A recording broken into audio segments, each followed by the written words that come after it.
Bilang isang agriculture extension worker, nagsasagawa po ako ng field monitoring, nagko-conduct ng mga trainings and seminars, nagpo-provide ng technical assistance sa ating HBC farmers at marami pang iba. Isa sa mahalagang accomplishment ng Daraga HBCTP ay ang municipal nursery.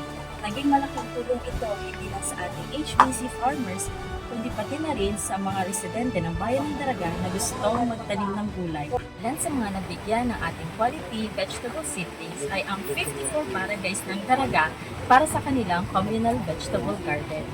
Ang mga naani sa municipal nursery ay naipamigay sa 4 na displaced barangays during Mayon eruption in 2023. Ilan din dito ay sinusupply sa Child and Youth Center ng MSWDO na tumutulong sa children with special needs and protection.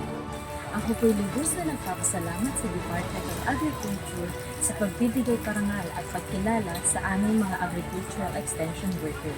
Isa po sa aking pinangangasiwaan ay ang pagsulong sa mga makabagong teknolohiya sa pamamagitan ng pagkandak ng mga trainings, seminars, other community organization, gulayan sa paaralan, and gulayan sa barangay. Isa po sa may pagmamalaki namin, nakapag-establish kami ng mga vegetable nurseries dito sa barangay na po sa tulong ng aming presidente ng Federation of Pulangi Vegetable Growers Incorporation, Gary Lotivo. Sila po ang mga nagsusupply ng mga dekalidad at iba't ibang uri ng mga pananim. Hindi lang po sila nagsusupply sa aming mga munisipyo, kundi sa buong lalawigan ng Albay at sa mga karatig na probinsya sa tulong po ng Department of Agriculture headed by Regional Executive Director Sir Rodel Petronilla, our HBCDP Regional Coordinator Ma'am May Rodriguez, our Provincial Agriculturist Ma'am Che Rebeta. Malaki po ang aming pasasalamat kasama ng aming magsasaka sa muli. Maraming salamat po. God bless us all.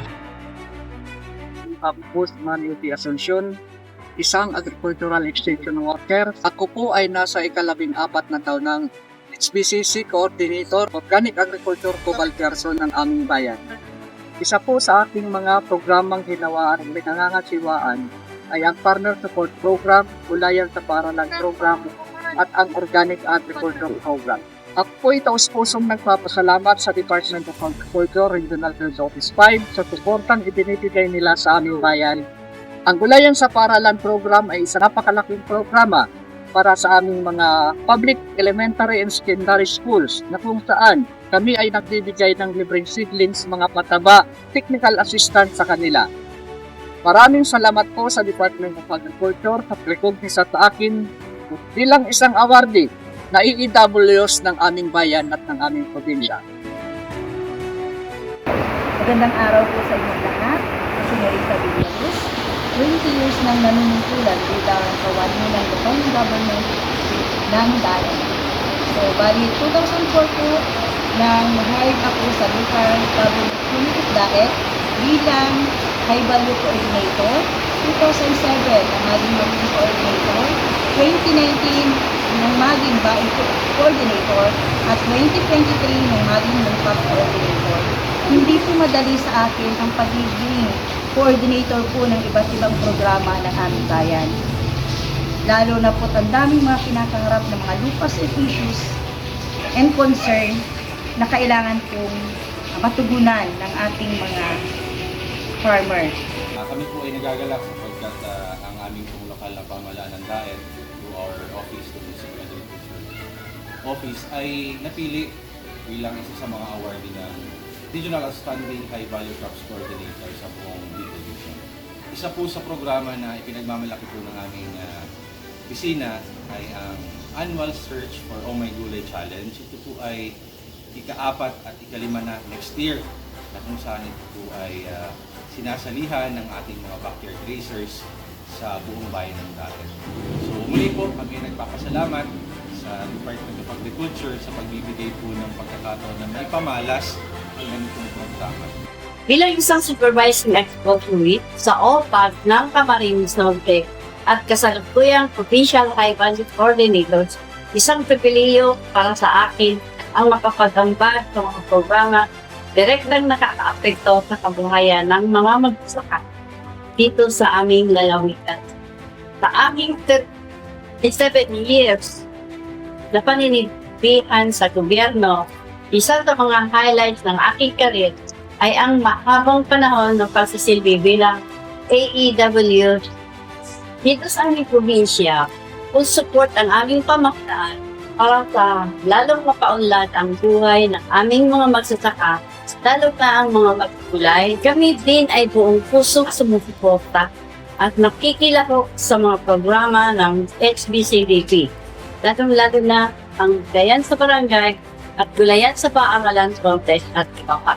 Ang parangal na ito ay hindi para sa akin lamang. Ito ay para sa aking mga kasamahan sa OPAT, sa mga magsasakang walang sawang nagtatrabaho sa kanilang mga gilis.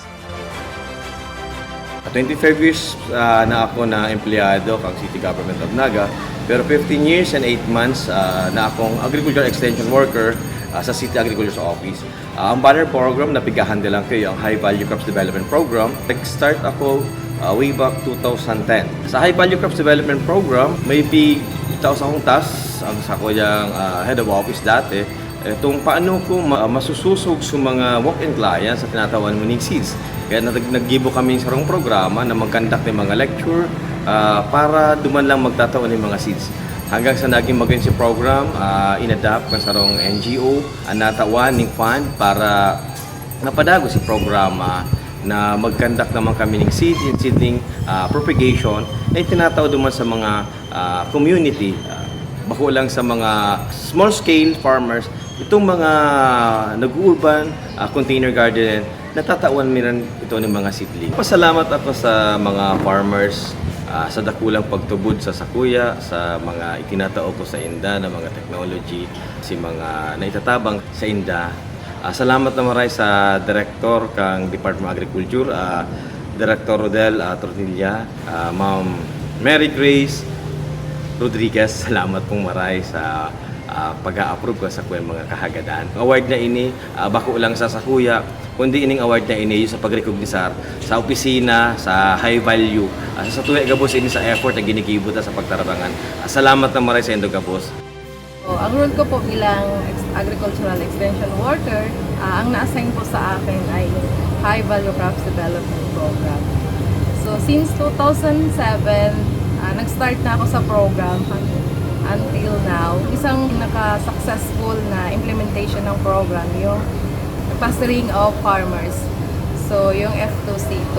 So maraming farmers ang nakakuha ng intervention and marami din ang high-value growers na producing regular na ng vegetables. So to date, nasa 300 plus na farmers na ang naka-registered sa RSPSA, meron na vegetable. Working with the High Value Crops Development Program is a challenging one.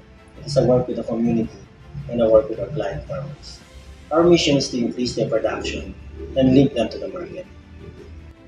We are here to strengthen and equip not just the individual farmer, but the association as a whole.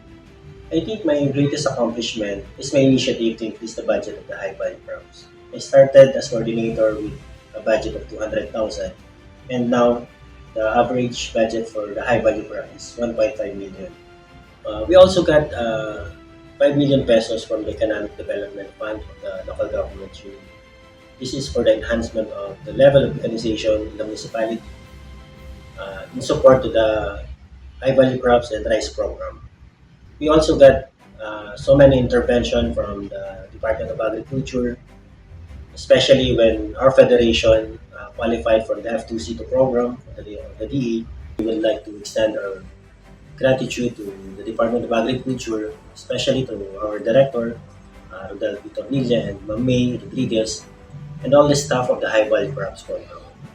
I know we have a long way to go to accomplish our mission to help our farmers, but I know we can do this with the help of everyone, all the partners, all the agencies.